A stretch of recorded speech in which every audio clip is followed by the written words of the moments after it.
കുറച്ച് ദിവസങ്ങളായി വയനാട്ടിലെ പഞ്ചാരക്കൊല്ലി പ്രദേശങ്ങളിലെ ആളുകളുടെ ഉറക്കം കെടുത്തിയ ഒരാളെ കൊലപ്പെടുത്തിയ ഈ കടുവ ചത്തു എന്ന വാർത്ത വരുന്നുണ്ട്. ഈ കടുവ കൊല്ലപ്പെട്ടതാണോ എന്നറിയില്ല. വാർത്തകൾ സ്ഥിരീകരിച്ച് വരുന്നതേയുള്ളൂ. എന്തായാലും ജനങ്ങൾക്ക് ആശ്വാസകരമാകാൻ പോകുന്ന ഒരു വാർത്തയാണ് നമ്മളിപ്പോൾ പുറത്തുവിടുന്നത്. പഞ്ചാരക്കൊല്ലിയിൽ ഏറ്റവും ഭീകരനായ കടുവ ചത്തു എന്ന വാർത്തയാണ് വരുന്നത്. ദിവസങ്ങളായി പഞ്ചാരക്കൊല്ലിയിലെയും മാനന്തവാടിയിലെയും ഒക്കെ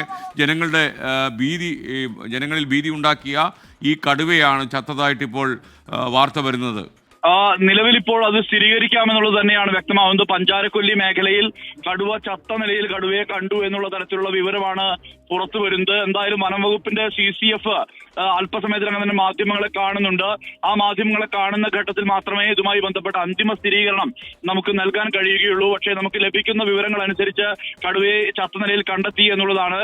ഒരുപക്ഷെ ഇന്നലെ നടന്ന നീക്കങ്ങൾ ഏതെങ്കിലും തരത്തിൽ ഈ കടുവ ചാവുന്നതുമായി ബന്ധപ്പെട്ട കാര്യങ്ങളിലേക്ക് എത്തിയിട്ടുണ്ടോ എന്നുൾപ്പെടെയുള്ള കാര്യങ്ങളിൽ വ്യക്തത വന്നിട്ടില്ല. അത് വരുത്തണമെങ്കിൽ അത് വനംവകുപ്പിന് മാത്രമേ കഴിയൂ. വനമേഖല കേന്ദ്രീകരിച്ചാണ് ഇപ്പോൾ അവിടെ നിന്നുമുള്ള വിവരമാണ് നമുക്ക് ലഭ്യമാവുന്നത്. ആ വിവരങ്ങൾ അനുസരിച്ചാണ് ഇപ്പോൾ കടുവയെ ചത്ത നിലയിൽ കണ്ടു എന്ന് പറയുന്നത്. കഴിഞ്ഞ നാലാം നാൾ രാധയെ കൊലപ്പെടുത്തി 4-ാം നാളാണ് ഈ കടുവ ചാവുന്നത്.